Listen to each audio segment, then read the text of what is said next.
aujourd'hui, on va voir un développement qui est la décomposition polaire, ainsi que le fait que si vous avez deux matrices qui sont unitairement semblables, alors elles sont orthogonalement semblables si les deux matrices sont réelles. Au niveau de la difficulté, je dirais que c'est du 2,5 sur 4, donc c'est un développement qui n'est pas évident, mais qui n'a rien d'inaccessible. Alors, parmi les difficultés de ces développements, il y a le fait que la longueur, je veux dire le temps que vous allez passer au tableau pour présenter le développement, va être vraiment fonction de du niveau de détail que vous allez donner dans votre démonstration. Donc c'est important de bien répéter ce développement, de bien s'entraîner dessus, pour estimer combien de temps ça va vous prendre, et donc le cas échéant, si nécessaire, vous pouvez donc supprimer certains morceaux, admettre certaines choses en lemme, de façon à ce que ça rentre bien dans les 15 minutes. Alors, donc, où est-ce que ça rentre? Donc là, c'est plutôt un avantage de ce développement, parce qu'il rentre dans des leçons qui ne sont pas évidentes, et en particulier, donc ça rentre dans la leçon 106, donc sur le groupe linéaire, puisqu'en fait, la décomposition polaire, c'est une façon de décomposer les éléments de Gln de R. Et par ailleurs, en fait, comme on va avoir une relation entre le fait d'être unitairement semblable et être orthogonalement semblable, et bien ça va aussi rentrer assez bien donc, dans cette leçon.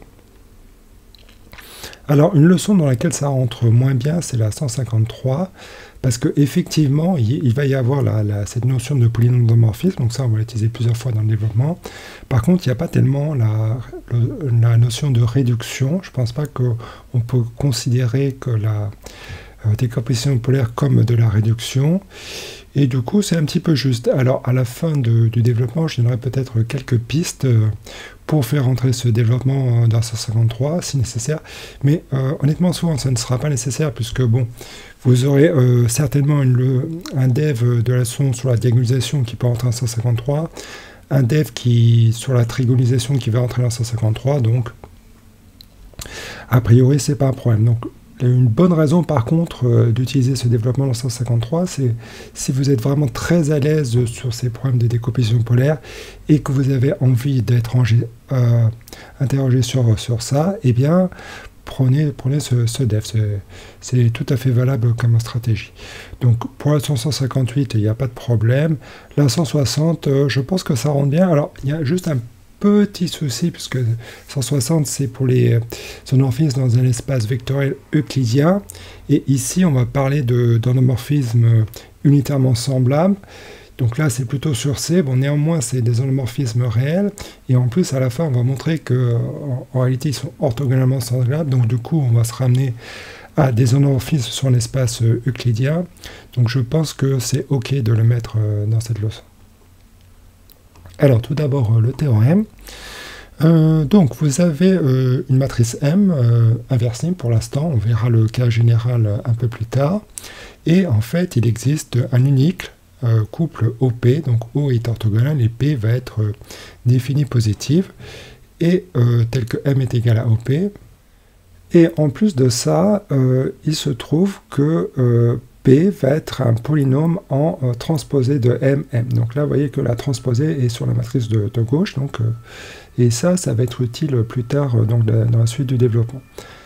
Donc, pour la démonstration, on va partir du fait que M est égal à OP et on va raisonner par conditions nécessaires. On va déduire des choses sur O et sur P qui vont nous permettre de les identifier. Alors déjà, si je regarde transposée de MM, donc là la transposée à gauche elle s'applique sur la matrice de gauche, ça va être égal à P carré.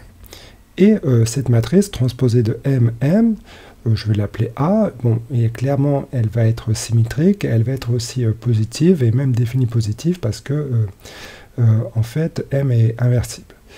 Et on a un théorème qui nous dit que quand on a une matrice symétrique définie positive, il y a une unique matrice symétrique définie positive qui est sa racine carrée. C'est-à-dire que voilà, j'ai une matrice, cette matrice A qui est donc symétrique définie positive, et je peux trouver P symétrique définie positive tel que P carré égale A. Alors en plus de ça, il se trouve que P va être un polynôme en transposé de MM, ce qui nous arrange bien. et, et on a unicité. Alors, je dois dire d'ailleurs que le théorème, en fait, est vrai de manière plus générale quand A est juste symétrique et positive, on a toujours existence et unicité. Donc, en tout cas, ça nous permet de définir P, et O, on va simplement le définir comme M fois P-1, et à partir de là, il suffit juste de vérifier que O est orthogonal. Donc, on va regarder la transposée de O multiplié par O. On va utiliser cette expression-là, et très naturellement, comme la transposée de P-1, ça va faire P-1 puisque P étant symétrique, P-1 étant aussi symétrique, on va se retrouver avec le fait que transposée de O va donner P-1 fois P carré fois P-1, et donc ça va donner I. Donc ça montre bien que O, tel qu'on l'a défini, est orthogonal, P est symétrique défini positif, donc ça nous montre bien l'existence. Alors, pour l'unicité, c'est pas tellement plus difficile, puisque en fait, on va refaire un petit peu le même raisonnement et s'apercevoir que finalement, on n'a pas tellement le choix et qu'on va forcément prendre le P et O qu'on vient de définir. Alors, supposons que M est égal à O', P'.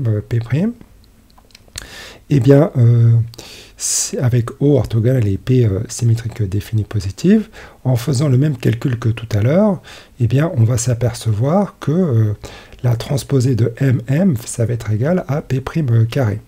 Mais comme on sait qu'il y a une unique racine carrée de cette matrice définie positive, eh bien ça montre bien que en fait, P' nécessairement est égal à P. Et donc, on a le fait que OP est égal à O'P, et à ce moment-là, puisque P est inversé, ça veut dire que O est égal à O', et ça montre bien l'unicité.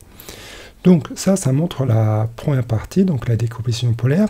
Alors, maintenant, on va montrer la décomposition polaire généralisée. Alors, c'est quelque chose que vous pouvez ajouter au développement si vous le trouvez trop court, et ça va bien rentrer dans toutes les leçons, sauf peut-être la 153. Alors, je vous dirai que faire à la fin du dev pour cette leçon de 153 si vous voulez prendre ce développement pour la leçon sur polynôme et réduction.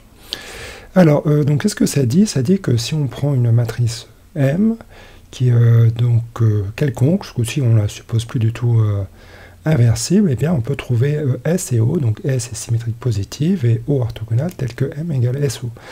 Alors attention, ici, on va supposer seulement S symétrique positive, elle n'est plus définie positive, parce que sinon, évidemment, M serait inversible. Et par ailleurs, là, on n'a pas unicité. Alors, on n'a pas unicité parce que si on prend M égale 0, eh bien, en fait, on pourrait prendre S égale 0, et puis O, n'importe quelle matrice orthogonale, et donc ça marcherait bien. Donc, on voit bien qu'il n'y a pas unicité. Alors, la façon de faire cette décomposition polaire généralisée, c'est de utiliser un raisonnement de densité, à savoir que on peut approcher la matrice M par une suite de matrices AK qui va être inversible, et on va appliquer en fait la décomposition polaire à cette suite AK. Alors bon, je rappelle brièvement comment montrer ça. Il faut considérer M plus 1 sur K puissance 1 sur K fois I, donc ça va être notre suite AK, et il se trouve que, sauf pour éventuellement un nombre fini de K, en fait, le déterminant de cette matrice-là, de cette matrice AK, va être non nul. Alors, pourquoi il est non nul? Parce que, en fait, s'il était nul, en fait, ça nous donnerait une valeur propre, moins 1 sur K pour M, et on sait que il y a un nombre fini de valeurs propres sur M, puisque c'est les racines du polynôme caractéristique, et du coup, pour une infinité de K, eh bien, j'ai le fait que le déterminant de AK va être non nul. Donc ça me permet de construire ma suite AK qui va tendre vers M, et donc l'idée, ça va être simplement de construire la décomposition polaire qui est unique, parce que AK est inversible, donc qui est égal à SK OK. Et là, on va utiliser un raisonnement de compacité. Alors d'ailleurs, je tiens à préciser au passage que ce morceau-là, éventuellement, vous pouvez l'intégrer dans votre leçon sur la compacité, et éventuellement, ça peut être un morceau d'un développement sur la compacité. Et il se trouve que l'ensemble des matrices orthogonales, c'est un compact. Donc je vais pouvoir en extraire une sous-suite convergente. Et bon, voilà, donc j'ai ce suite convergente, et OKJ, ça va converger vers O, et O, donc, va être une matrice orthogonale, parce que l'ensemble des matrices orthogonales, c'est un fermé, et, comme il est compact. Bon, donc ça, c'est pas mal, et en fait, ce qu'on sait, c'est que AK, il convergeait, donc AKJ va toujours converger, et par ailleurs, bon... OKJ-1 va aussi converger parce que c'est juste la transposée de OKJ. Donc finalement, là, ces deux suites convergent, donc leur produit va converger, et donc ça va nous montrer que cette suite SKJ va converger. Alors elle va converger vers quoi? Eh bien, ça va converger vers une matrice symétrique, et même une matrice symétrique positive. Alors elle ne sera pas définie positive, parce que en fait, l'ensemble des matrices symétriques définies positives n'est pas fermé, mais par contre l'ensemble des matrices symétriques positives, lui, est fermé. Et donc du coup, on voit bien que la limite de ça va être donc une matrice S qui va être nécessairement symétrique positive, et que par ailleurs, on va avoir M est égal à transposée de O, et bien donc là, à ce moment-là, en faisant passer O à gauche, on retrouve bien que S est égal à O, et que M est égal à SO, et donc ça permet de conclure le théorème, puisque O et S ont les propriétés voulues. Voilà, alors maintenant on va passer à un exercice un peu plus délicat, et donc ce sera la dernière partie de ce développement. Donc c'est un développement, c'est un exercice que vous pouvez trouver dans le bouquin d'exercices de Tovel pour l'agrégation. Alors malheureusement c'est un livre qui est assez difficile à trouver, mais bon, je le donnerai quand même en référence. Donc alors qu'est-ce que ça dit? Ça dit que si on a deux matrices réelles, A et B, et qu'on a U qui est donc unitaire, donc c'est une matrice donc, dans C telle que U étoile U est égal à I, et on suppose que A et B sont unitairement ensemble, c'est-à-dire que A est égal à UB U-A, ou si vous préférez que A est égal à UB U étoile. Bon, très bien. Bon, alors à ce moment-là, on peut trouver une matrice O qui va être orthogonale réelle, et telle que, en fait, A va être égal à O, B, O-1. Donc ça, effectivement, c'est possible, et on va utiliser la décomposition polaire pour cela. Alors, au passage, donc, vous remarquez bien que là, on utilise donc des sous-groupes de Gn de C et de Gn de R, et le fait d'être orthogonalement semblables, donc je pense que ça rentre bien dans la leçon, donc ce dev rentre bien dans la leçon 106. Donc, première étape, en fait, on va se ramener à une matrice, on va remplacer U par une matrice réelle, donc, puisque à la fin, on veut une matrice ou orthogonale, donc autant prendre une matrice réelle. Alors, voici comment on va faire. On va dire que U est égal à X plus Y, donc X plus IY, donc où I c'est une matrice réelle, et Y c'est une matrice réelle. Et bon, voilà, on a AU qui est égal à UB, on développe, et en fait, comme A et B sont réels, on peut identifier, et on en déduit que AX est égal à XB. Et de plus, AY est égal à YB. À ce moment-là, on va regarder les matrices X plus TY. Alors, mon T est réel. Bon, très bien. Et il se trouve que X et Y sont des matrices réelles, donc il faut bien comprendre que X plus TY, et c'est important, ça va être une matrice réelle. Alors, si je regarde le déterminant de cette matrice-là, bon, ça va me donner un polynôme en T, et il se trouve que pour T égale I, en fait, ce polynôme est non nul. Donc j'en déduis que ce polynôme P de T, en fait, ne va pas être uniformément nul, et du coup, je peux trouver un T réel tel que, voilà, ce polynôme va être non nul, bon, on va l'appeler T0, et je vais appeler donc M, ça va être X plus T0, Y. Et donc M, ça va être une matrice réelle et inversible. Et par ailleurs, donc, en utilisant ces relations-là, je m'aperçois qu'on a que AM est égal à MB.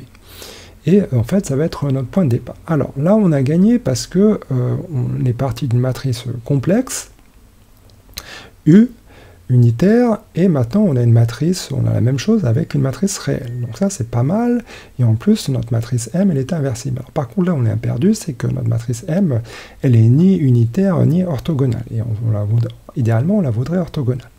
Donc, ce qu'on va faire, c'est regarder la décomposition polaire de M pour faire apparaître une matrice orthogonale, et c'est cette matrice orthogonale qui va nous donner en fait notre matrice O que l'on cherche. Alors allons-y, bon, donc on a AM qui est égal à MB et M est égal à OP, donc ça fait AOP est égal à OPB. Alors attention, ici il y a une astuce assez roublarde, on va donc repartir du début, donc du fait que A est égal à U, B, U moins 1, et donc ce qu'on va faire, c'est qu'on va appliquer la transconjuguée, enfin l'étoile à A à gauche et à U, B, U moins 1. Et attention, A est réel, donc A étoile, bah, ça fait la transposée de A. Donc maintenant, si je regarde la transconjuguée de ceci comme U étoile, ça fait U moins 1, bon, bah, ça me donnait U, B étoile, U moins 1, et comme en fait B est réel, bon, bah, ça me donnait transposée de B.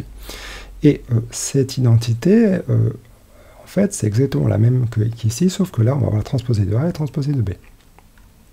Donc, ça, c'est pas mal, et du coup, en fait, puisqu'on a la même identité que tout à l'heure, on peut construire le même M. Alors attention, j'insiste que ça va être le même M, donc on fait exactement le même raisonnement, et on voit qu'effectivement, on va avoir en fait cette identité avec le M qu'on avait défini ici, et le même que celui-là.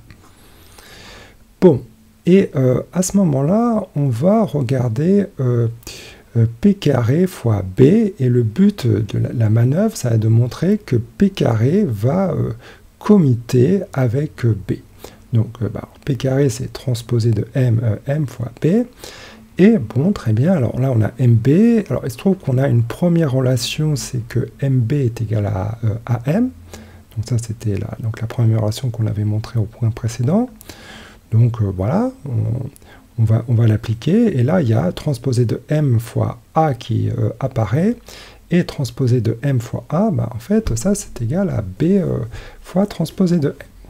Donc écrivons-le, et donc finalement on obtient B transposé de M fois M, c'est-à-dire ça c'est B multiplié par P carré.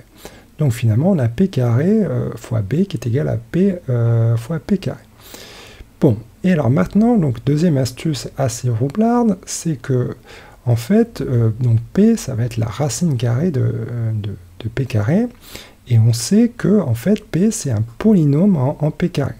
Donc si P carré commute avec B, eh bien n'importe quel polynôme en P carré va commuter avec B, et donc en particulier P qui est un polynôme en P carré va donc commuter avec B, et donc par conséquent on va avoir que P fois B est égal à B fois P.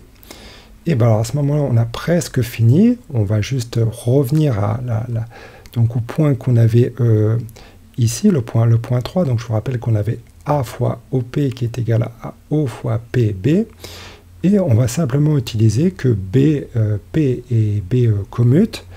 Donc du coup, finalement,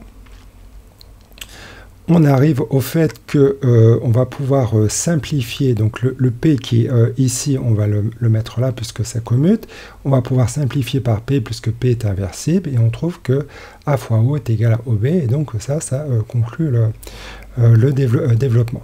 Et comme bien sûr O va être orthogonal, bah oui effectivement A va être égal à O, B, O-1, et donc ça me permet de finir le développement. Alors peut-être une petite remarque, donc comme je vous ai dit, faites bien attention, donc si vous prenez ce dev, de le refaire au tableau, de voir combien de temps ça vous prend, éventuellement d'enlever des choses ou rajouter des choses pour bien être sûr que ça tient en 13-15 minutes. Donc pour la leçon 153, si vous voulez absolument prendre donc, ce dev pour la leçon 153, bon, bah, vous pouvez tout à fait, puisque vous avez bien vu que quand même des histoires de polynômes d'endomorphisme, ça intervient particulièrement, mais peut-être que à la place de mettre la décomposition polaire généralisée, qui me semble pas tout à fait, donc la décomposition polaire généralisée, donc c'était ce morceau-là, je pense que ça rentre pas tellement dans la 153. Potentiellement, vous pouvez mettre le fait que si on a une matrice symétrique positive, voilà, sur la M symétrique positive, en fait, on peut trouver une racine carrée de M, et donc une racine carrée qui va appartenir à Sn+, qui va être donc symétrique positive, et en plus qui va être un polynôme en M. Alors, attention, donc ça va faire un développement un petit peu long, mais je pense que c'est faisable, quitte à mettre un ou deux points ici ou là. Et voilà, donc je pense que dans une future vidéo, d'ailleurs, je présenterai la démonstration de ce résultat et je le combinerai probablement avec le théorème spectral de façon à en faire un développement indépendant qui va être utile pour d'autres leçons. Merci beaucoup, à bientôt.